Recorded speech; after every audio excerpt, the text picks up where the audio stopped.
All right, welcome back, everybody, for another version of our RangeMaster video cast, if you will. Thanks for reading our newsletter. And in an effort to keep bringing you stories about interesting people and interesting practices, today we have Brent Brookbush coming to us from New York City, where he has a virtual company, and virtual is going to go in a couple of different directions here for our interview today, but we'll just start out by just asking Brent, like we do everybody, kind of tell us your story. Brent, where did you go to university, and then how did you progress from having received your training to where you are today? Yeah, so I had a pretty strange route into my current career. I actually started as a jazz trombone player, went to a performing arts academy, was a talented kid on scholarship, and I was using personal training as my waitering gig. That was like how I made money while I got my jazz career off the ground. And so I got into the fitness space, and I was personal training for health club chains. And then unfortunately, or fortunately, depending on how you look at it, I tore this muscle in my lip, right, when I had come out to New York on scholarship, and that ended my jazz career. So I ended up having to kind of push into the fitness space harder because I needed to make money. Obviously, if I can't play, I lost my scholarship. Like, it was a bit of a confusing time. But I let kind of personal training take over full time, and I ended up falling in love with training and development, like teaching. So getting in front of a room and educating, I think maybe subconsciously brought that performance thing back a little bit. And I just absolutely fell in love with it. Well, it didn't take me too long to realize I had personal training certifications, but I had no degrees.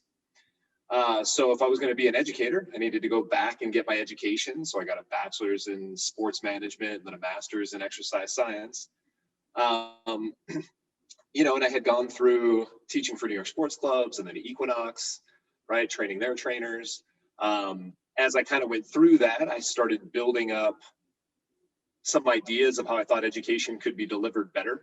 Like, I was almost like keeping a running tally in my head of that's not done very well, and that could be done better, and really that's missing, and that should be there. Well, you kind of fast forward, by the time I got through Equinox, I think I had built up enough ideas that I wanted to start testing them. And so at first I started trying to do some consulting as almost like a training and development consultant for health clubs. And around this time I was like, man, I need to expand a little bit, because if I really want to teach, master's isn't enough. You need that doctorate. So I went back for my doctorate in physical therapy, because at the time I was working for NASM and really enjoyed the corrective exercise thing, and which is closer to the rehab kind of grind, I guess you would say. So yes, personal training and rehab are two separate things, but the daily corrective exercise with clients started moving me towards that outpatient orthopedic rehab direction. Mm-hmm. So I went back for my DPT. Obviously, consulting didn't work out very well because we don't do that anymore. But as I was going through testing all these different education things, I got kind of lucky. I started throwing some stuff up on YouTube for some courses that I was teaching, some workshops I was teaching, and my YouTube videos took off just enough for me to go, oh, wait, this online education thing is going to be big. Right? Yeah. So first time in my life as a nerdy kid I've ever been trendy. That was 8 years ago. Wait. Yeah, that's I need to backpedal here for a minute. Mm-hmm. Where's your hometown? Oh, I grew up in Las Vegas. You grew up in Las Vegas. Where did you do your undergraduate work? Interesting. So I went to UNLV originally, and that's where I started my jazz studies degree. I got through about 3 years of that. Then I came to New York. I was at New Jersey City University for about a semester before I tore the muscle in my face. Since I didn't finish my bachelor's in jazz, I actually ended up having to go back and finish a bachelor's I got my sports management and my master's through California University of Pennsylvania, which was one of the early distance learning programs for like health and wellness. I could actually do it online while teaching workshops, you know, while still training 30, 35 sessions a week. So I got those two degrees first through that distance learning program. In what year?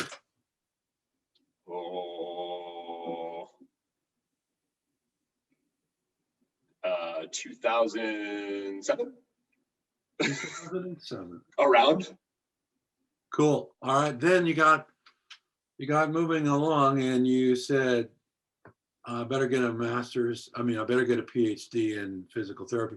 Where'd you go? Well, it's a clinical doctorate, but yeah. Yeah. Okay. Clinical doctorate. Where'd you go to school to get it? Hunter. Where's that? Hunter College in New York, which is part of the CUNY system. Okay. City University of New York. So it's like a, you know, it's not a private school. It's the most affordable school in New York.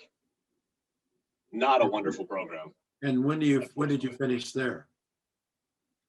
Oh, we were just talking about this. I was just out with some PT friends of mine. I think 2011, 2012, maybe. And so your YouTube, I mean, that's about, YouTube is just really kind of getting going right there.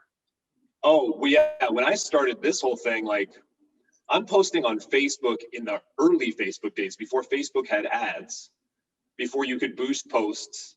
I'm posting on YouTube when YouTube is a new thing. Twitter doesn't exist at this point, right? Like, TikTok definitely doesn't exist. Instagram definitely doesn't exist. Like, I was definitely early in the social media space.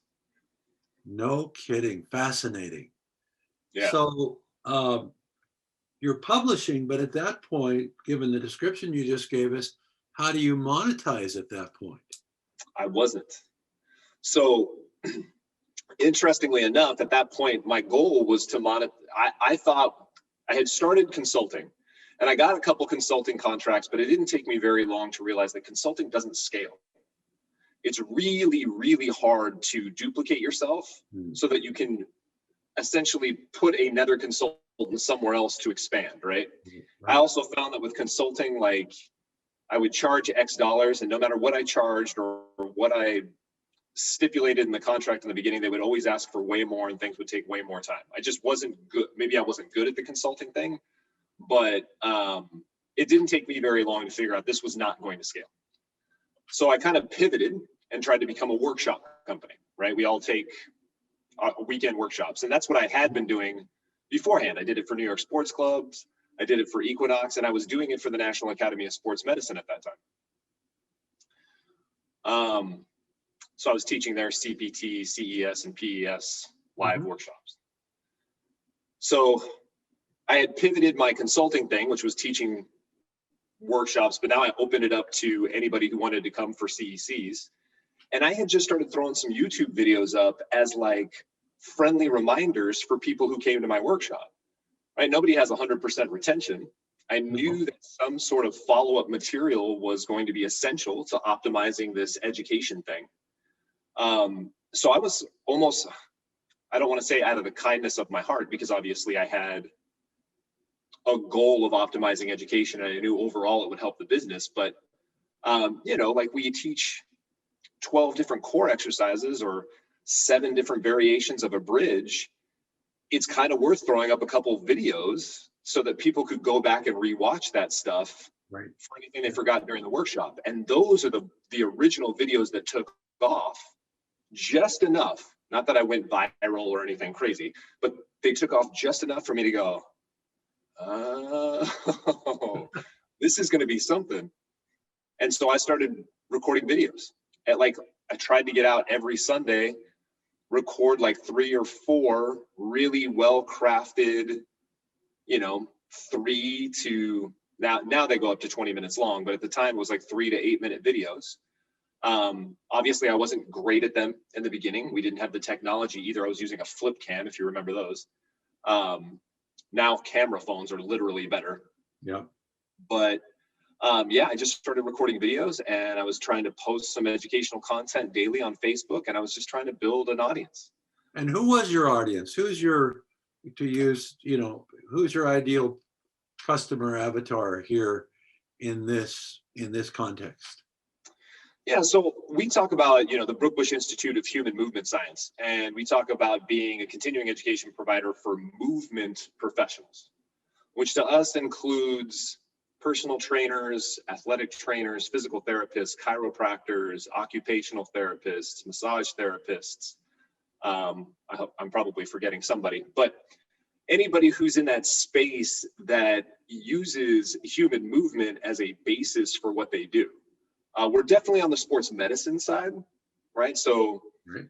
we don't try, at this point, we haven't tried to delve into like neuro rehab, right? Like we don't have anything on stroke or traumatic brain injury, or we don't try to delve into that. We're definitely not acute care. But that sports medicine kind of rehab, outpatient orthopedic rehab to fitness to performance vertical, that's kind of our space. Okay, but now this is fascinating. So I'm a physical therapist, let's say, out here in Spokane, Washington, and I'm trying to work with these people that are doing triathletes, or I'm trying to work with, we're a big basketball community, Gonzaga Bulldogs from Spokane here, and Gonzaga University. And so there's a lot of recreational basketball going on. And if I'm a therapist, I'm treating a bunch of those people. Do you package your content in such a manner that I can pass it through to my patient who also needs like this refresher idea? Or basically is your vision to provide an instructional content for the therapists themselves? So we're very much focused on the professional. And that's not to say that we have any disrespect for the consumer. In fact, it's out of respect for both professionals and consumers, and realizing that if you're going to communicate optimally with either one of those audiences, the language is not the same. The organization would not be the same. The delivery of the product might not even be the same. We're very focused on the professional. Yeah, pass through would be more along the lines of, do we talk about, case studies and treatment approaches and treatment options, and absolutely, but how a professional communicates that to their patient, that's what we're helping them educate to. We don't have anything where they can just like hand it to their patient. That's not our scope, I guess. I appreciate it that you see the differentiation in the consumability of content based on who the audience is. It's a weird thing. There's been some weird stuff on the internet, and obviously I'm on social media. We obviously market really heavily through social media, so I see this stuff all the time. And you get these weird things of like, speak simply, or a physical therapist will be like, oh, you labeled them as dysfunctional, you're fear mongering. And I'm like, what are you talking about? Right? Because the way I might explain something to a patient, when I'm explaining something to a patient, my communication is intended to help them get better, right? So that might mean I don't tell them certain things. That might mean I overly simplify certain things. That might mean I have to, I don't want to say lie, but like change and use their vocabulary, even if it is a little inaccurate, to communicate with them in a way that they're going to understand and feel like they have hope for getting better, right? It's very different than the way I would talk to a professional, where the primary goal is accuracy. It's clarity, right? So I might want to, say, somebody comes in with knee pain. Well, I might want to explain knee pain one way to a patient and be like, oh yeah, knee pain happens, you're a basketball player, it's cool. We just need to get you on some manual work initially, and then we'll get you on a home exercise program. You'll do a little warm up, it'll be great. And then talk to a physical therapist and be like, okay, well, was it lateral knee pain? Was it medial knee pain? Did they have lower extremity dysfunction? Did they have an asymmetrical weight shift? Did you see a functional knee valgus? Did you do goniometry for their ankle dorsiflexion? Because if you didn't, you're missing a potential place where you could make improvements and impairment. obviously those two conversations just went absolutely in opposite directions. That's right. And if you tried to talk that way to the patient, you could lose them because they're gonna, it's just gonna, go right over their head. I sound like I'm, one of them. I'm obviously trying to be very clear and precise with maybe somebody I'm working with, maybe in the middle of a busy work day. We're going from patient to patient. We need to and then the other person, if I said that same, like with all the details that I had in the second example, if I said that to a patient, I'm just going to come across as some pompous guy who wants to sound smart. Yeah. And that's not my intent. Right. So, back to your original question, what are we interested in? Well, my goal as a human at this point is to optimize education. Well, optimizing education for the professional means you have to get real clear, real concise, and real accurate about communicating to that audience, right? All right, thank you. I'm going to go down a little rabbit hole here with you. Don't let me get too far. Reach in and pull me out if you will. Sure. But you've really laid out a case here related to what I might say potentially overbuilding the university structure in brick and mortar, when a lot of this kind of education in the future can be done virtually. You talked a little bit about you having a virtual company. Give me just a little bit of opinion about the future of post-secondary education. Yeah, I mean, I'm not, people think that I'm in education because I love education. No. I'm in education because I hate it. Like, I think the post-secondary education system in particular charges too much, is incredibly inconvenient, and it does absolutely nothing to try to make it accessible, convenient, or flexible for working professionals. And I think most of the professors that I come across at the university level, unfortunately, have almost zero education in education and have a really hard time putting together a decent lesson plan, much less delivering that lesson plan in a way that would actually affect educational metrics like retention, comprehension, and application. So when I look at the educational system as a whole, the virtual environment that we're creating, and we're not the only ones, we happen to be one of a few in our space, but it's happening across many spaces.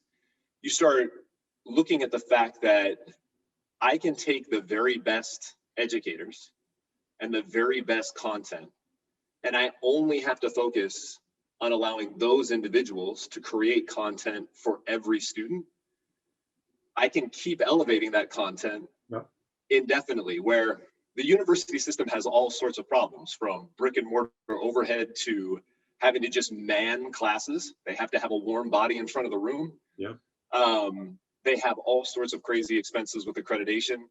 And of course they have, unlike this virtual thing that we're doing, they can't do infinite scale. So, one of the things that we're doing that I think is huge, and maybe one of the best decisions I made, most innovative decisions I made, is I looked at like companies like Netflix and went, if it works for Netflix, it'll work for us, right?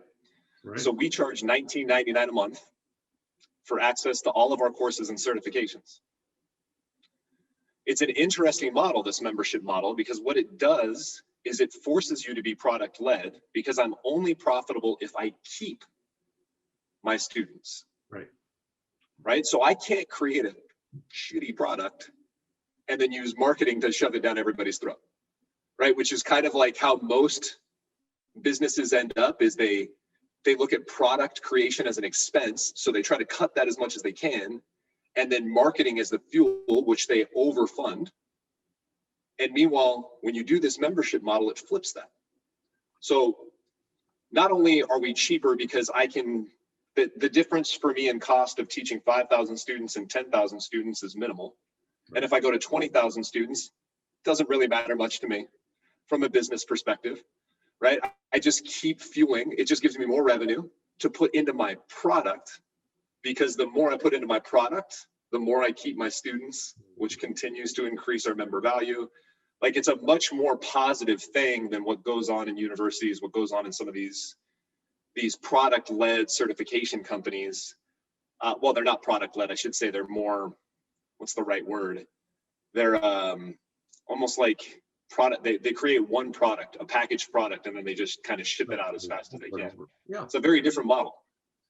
Okay, so let's stop and take this opportunity to say to our audience, which is generally physical and occupational therapists, personal trainers, Sure. chiropractors, where do they need to go if they want to have a look at your content and try out $19.99 a month? And is that a 1-year contract, a 6-month contract? Tell us, where do we go to find that out, and how long are we signing up for? Yeah, so I mean, when I said like I really was out to optimize education, I wasn't kidding. So you can go to brookbushinstitute.com. We do have courses that are open, right? You can't take the final exam or get your certificates because we would need more information from you, but you can look at our courses. I'm not going to make you buy something you haven't seen, which I think is really important. It's another one of the problems with education we could talk about, where it's like sight unseen. You have to commit to this huge amount of money. Absolutely. Usually there's no great refund policy, and you get into it and realize it's garbage, and you're like, oh, well, I just wasted $1,000. Or universities, I've wasted tens of thousands of dollars. But you can go in, see free courses. It's $19.99 a month. You can cancel anytime. After 1 month, you can cancel. We have a 30-day money-back guarantee. So if 29 days in, you decide this isn't for me, okay, just cancel. And then there's a support button on the top right of every page. You just write into support and be like, this wasn't for me. Can I have my money back? And we don't argue. We're not one of those companies. So, it's funny how this started as me trying to optimize education. And I have to admit, it's almost turned into like a social thing for me, like a social betterment. Like I feel like society needs this. You're right? On a crusade. You're on a crusade. Totally. It needs to be more accessible, more affordable, more convenient. When I think about our archetype member, usually I'm trying to think worst case scenario, right? I want to design to the hardest member I can possibly think of. So we're usually trying to design, how could we create education that you could literally complete during canceled appointments in your week? Oh, yeah, because everybody has them. Right. That's how instantaneously accessible. That's how spoonful versus shovelful. That's how we're going to need to be on your phone. We can't just be on a computer, because like, what if you need to take it on a mobile app on your phone? We need to be able to be done. It needs to be able to be done on your commute. Well, what if you don't have Wi-Fi? Well, we need a save offline mode for the mobile app. Like, we're continuously thinking like, okay, what if we made it possible to get this certification literally in the middle of canceled appointments for a busy mom who's got a 40-hour-a-week physical therapy practice and can only finish inside of canceled appointments? And what's the worst thing that's going to happen? So let's say she's taking our HMS, our Human Movement Specialist certification. It's 60 credits that would cover her for all the CECs she needed for that period, because all of our courses count for both CECs and certification.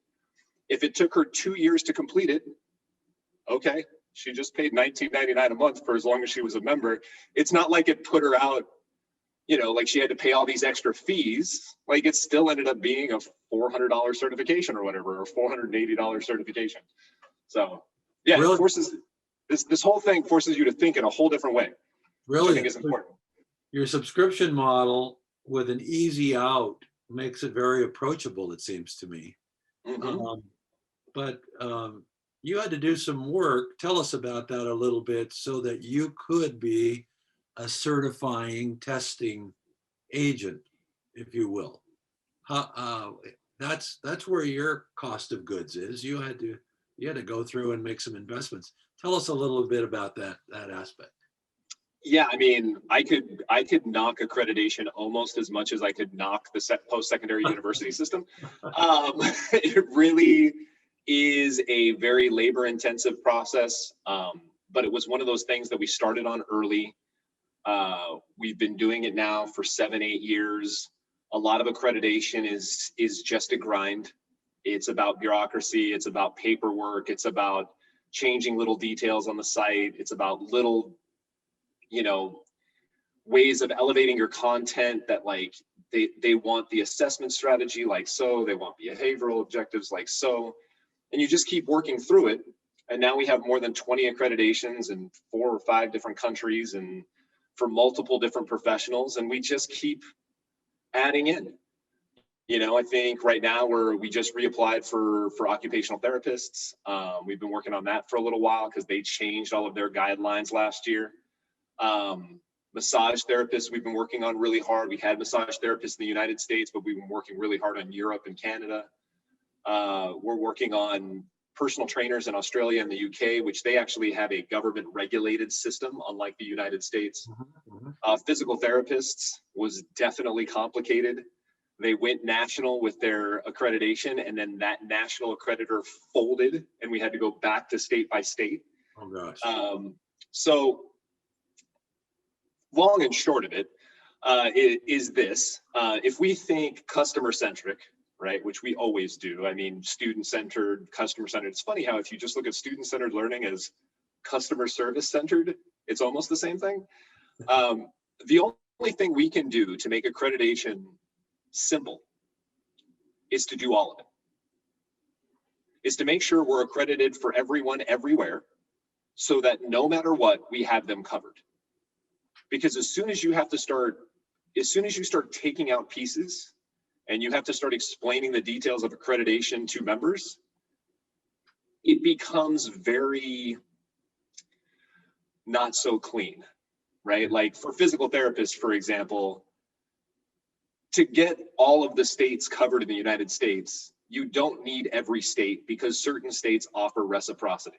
Right. Okay, that's great. Nobody wants to know about that. So what we'll do is we'll just cover all the states we need to ensure that the states that do reciprocity with other states are also included, and you can just take courses with us and know you're safe. Right? Like that's the only way to get there. Yeah, you solved it for them. Yeah. Yeah. Well, now tell me this: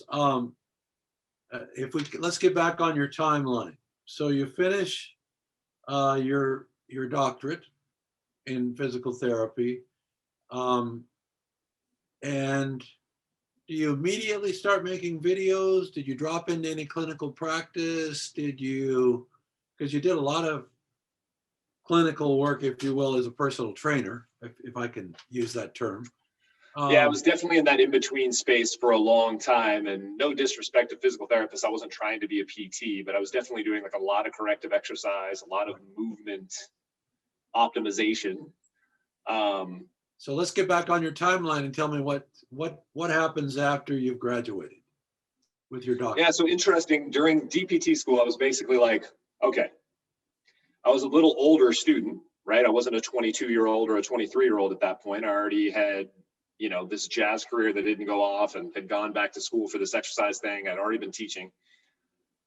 But I was like, everybody else is broke, so I might as well be broke too. And throughout that whole DPT school experience, I was just offering free videos and free online content through Facebook.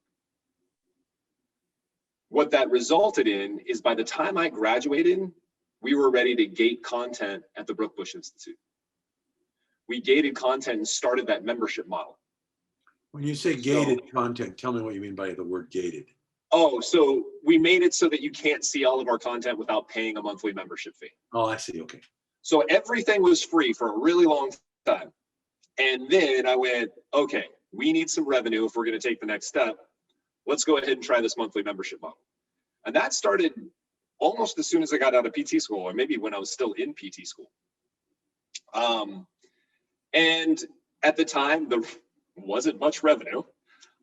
Definitely bootstrapped this whole thing from the get-go. So, we start off with this little bit of revenue, and me making my entire living from clinical practice and just reinvesting everything that comes in to this membership model in web development and, eventually getting an assistant to help me with customer service. And, we just kind of slowly kept building that way.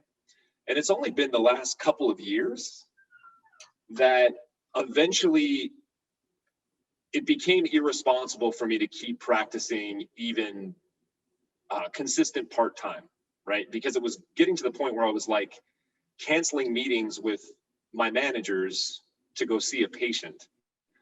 And so I had to start making a decision of like, am I making a bigger impact as a one-on-one clinical professional, which I enjoy, or am I going to make a bigger impact as really taking on this chief executive officer role, really getting to understand what that means, and scaling this education platform, which, as me and you have kind of talked about in the last 15 minutes, I think is really needed.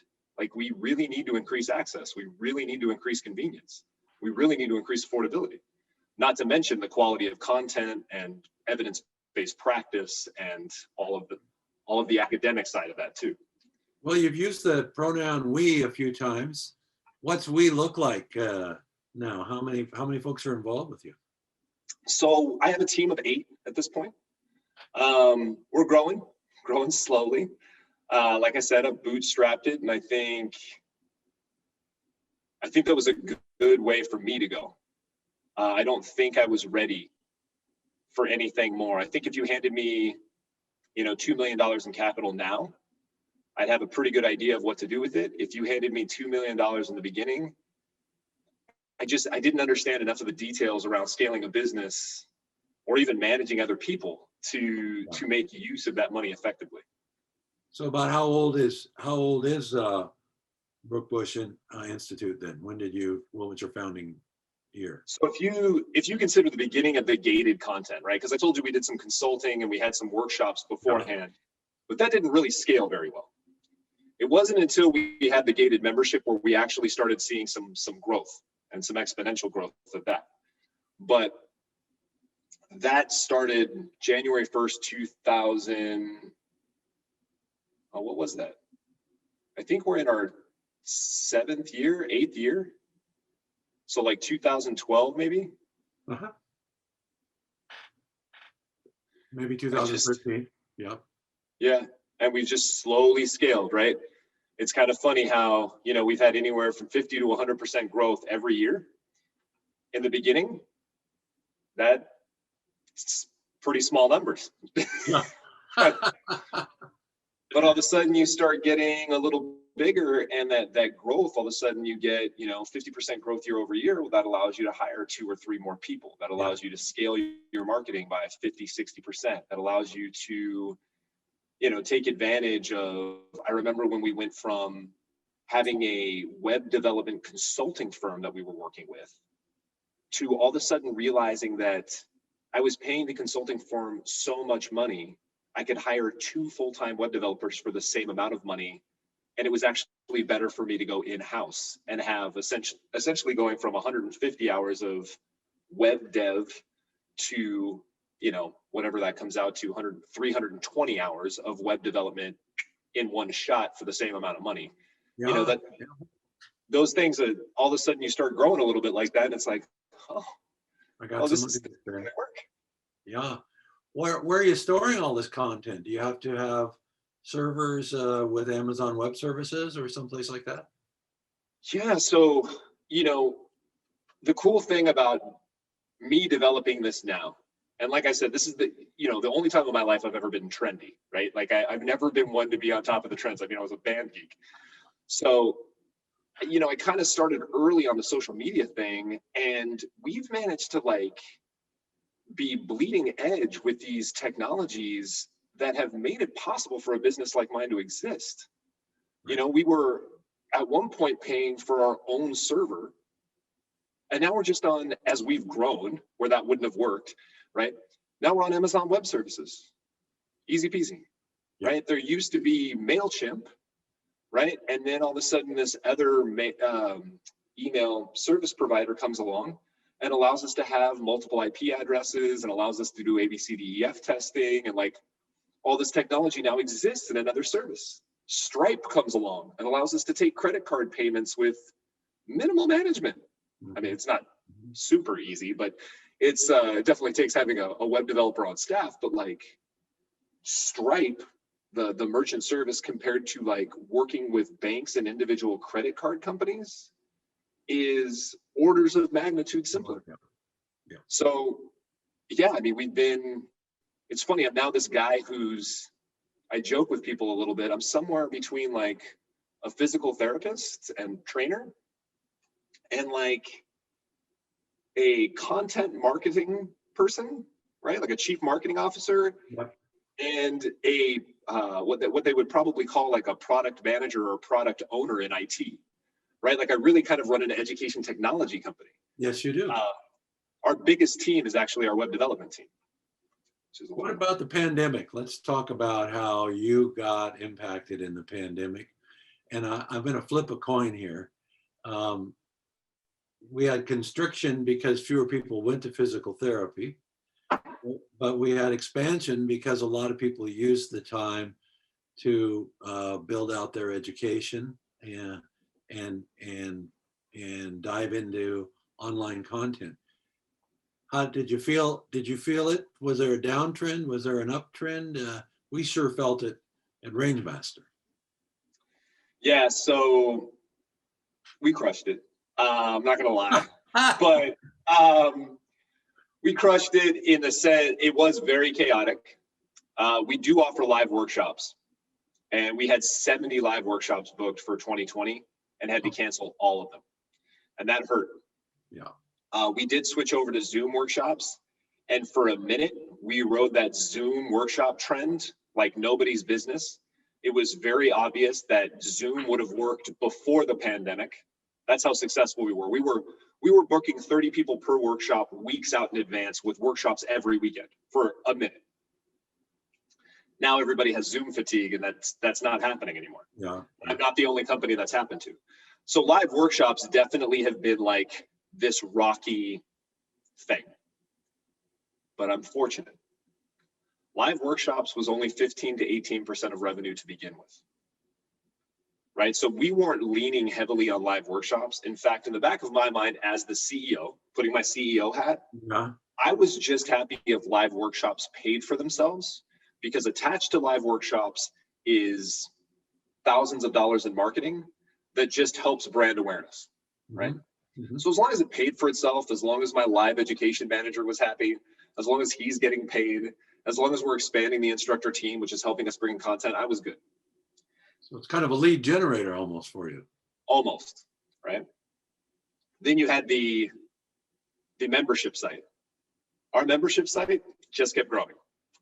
It was like nothing was going to stop us. Nothing happened. We had, I think, 50 or 60% growth last year, even with all the workshop crap.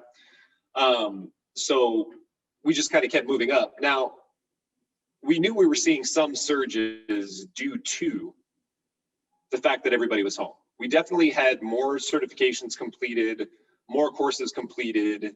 Like we had a little jump in like completion status. And maybe definitely saw a couple little spikes in memberships that were a little over what we had anticipated. Being the manager, executive, whatever I am, just the way I think, I didn't really expect that trend to last. So as soon as we see that extra money coming in, I just started testing faster. I started making improvements faster. I started bringing on new people faster. Like I was just like, we're not going to use this extra money to line our pockets. We're going to use this extra money to shore us up for the future. And sure enough, it's been helpful because, as you've probably heard, that Apple 14 iOS security garbage is a nightmare. I'm not happy with Apple. I know people think, oh, they're protecting your security. No, they're not protecting your security. All they did is give a big FU to a bunch of online marketers who used data to make sure that people who wanted the ads were getting the ads, or people who should get the ads should get the ads. So that came along, but since we had done all this testing, we rode right through that too. We felt a little bump, but we were in good shape. So just for clarification, we'll go back to explaining this to our viewers. pay $19.99 a month to view all the content. What if I want to take that content and use it for my CEU certification? Is there an additional charge for that?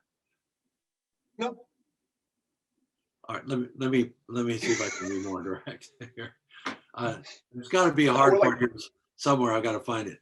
So, obviously we're in the shoulder business. Are there CEU credits people can earn from you around shoulder injury and shoulder rehabilitation?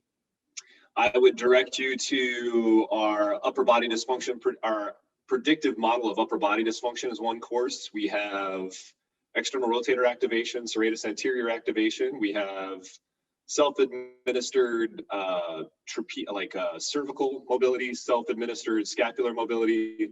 We have manual courses on scapular, cervical muscles, and shoulder muscles. We have mobilization courses, manipulation courses for the shoulder, scapula, thoracic spine, cervical spine. Probably amounting to just the ones I just mentioned, something like 45 or 50 contact hours, you're good. And if you want to take those in 1 month, it just costs you $19.99. Your certificates are loaded onto your dashboard. Feel free to download them or screenshot them or whatever you need to do. There is no catch. Well, is the entire continuing ed model about to change then? Because It already has. We're not the only ones. Our biggest competitor in the space, who I have a lot of respect for, but they're definitely different than we are, is MedBridge. MedBridge started the same time we did. The difference between MedBridge and us is MedBridge is a platform for other people's content, and we are insular. Like we want a congruent and comprehensive integrated content library so that you have this uniform experience that continues to get better over time. I would argue that our average course is higher quality than the average MedBridge course. Now, MedBridge definitely has more variety than we do. They get into acute care. They have stuff that, if you're an occupational therapist who's working with kids or stroke patients, like we don't cover that because we're in the sports medicine space. Okay. So, obviously MedBridge, thanks to them being a platform, has much more variety. But, we're kind of more, I was just dissing Apple, who's definitely on my shit list, but right now, we're definitely a little bit more like Apple, where if we keep insular, we know we can create a higher quality product. We might not have as much diversity, but that if you're in that sports medicine space, I think you're going to love us and everything we're trying to accomplish. Then let's go here. What's next for the Institute? You said if I gave you $2 million, now just to be clear, I'm not going to give you $2 million, but you might you might know what to do. But if you had, are you trying to get capital infusion? Do you see yourself as becoming more investor owned, or because sometimes when you hit something like this, you say, now I know where to put in the money, and now I can see not only the return, but the benefit to the consumer or my ideal customer. What's next for you? What would you do? So, I mean, we could separate that into a bunch of different categories. Academically, we're going to keep producing these courses that are built upon comprehensive literature reviews of all the original research, a level of evidence base that's never been seen in any provider. We're going to make sure that we continue to increase the clarity of our courses, the delivery of our courses. On the web development side, we're going to make the user experience cleaner and easier to jump in and out, and make sure that we keep that accessibility moving forward. The mobile app still needs work. We're not going to lie. We have a mobile app. It's a good mobile app. It's not a great mobile app. We have work to do. On the academic side, I would like to see if I can potentially add every credit with the Brookbush Institute will count towards CECs, towards one of our respected certifications, as well as a master's degree. All for $19.99 a month, that you can do on your phone in a 1 to 4 contact hour credit course at a time. That's that goal. That's a little disruptive. I work for myself because I didn't follow the rules very well. So, you know, I think you bring up some interesting stuff with the financing. Obviously I'm in this because I love this, right? I think the content needed to be elevated, the education needed to be elevated in our space. I think the access needed to be elevated in our space. But I haven't lied to anybody. Like, if I didn't think that there was a payday at the end that could at least improve my work-life balance scenario, it would be very hard. I average about a day off a month, and I have for like 10 years. Like, I definitely lead that like crazy entrepreneurial, go for broke lifestyle that basically puts everything else on the back burner. You kind of have to be, right? When you're building a business like this. I don't know how you did it with 7 kids. Like, that blows my mind. But I've started thinking that there might be another benefit to me personally getting a big payday. And for a second, you got to just follow with me. This is going to sound a little selfish, but keep with me. If somehow I could walk away with an 8-figure or maybe even a 9-figure payday, because we're in this education technology space and somebody sees us as a potentially blow up sort of product in the making. Yeah. What that could potentially do to motivate other educators to do what we're doing with a $19.99 a month model, to offer degrees in a flexible scenario at a price that's 1/30th, 1/50th what a master's degree costs. Right. I would hope that the whole space would be flooded, and the idea of a caste system created from post-secondary education, which is where we're at now, right? If you're not rich, if your parents aren't rich, if your parents aren't willing to let you live at home, you can't go to school. Like, I would love to see the space flooded, even if it was because, Brent just got a $50 million payday. If he can do it, I can do it. Good for you. Get on it. Let's do it. I will tell you how I did it. Like, let's blow this up, because it needs it. $120,000 for a degree, like $200,000 for a PT degree. Wait a we minute. make $100,000 a year. You're minimizing the importance of an NCAA Division I football team. I'm a basketball fan, so you're gonna have to move the goalpost. I would rather a hoop. So no wonder you knew who the Gonzaga Bulldogs are, because that's their only sport. Mm-hmm. And, pick one that doesn't cost a lot of money to support. And I was at UNLV. Yeah, right. UNLV had a basketball team at one point. This is such an interesting conversation. We could go on for hours. But Yeah. Brent, I think you're really onto something. And I hope so. It's going to be interesting to follow you. Tell our viewers one more time how they can connect with your company. www.brookbushinstitute.com.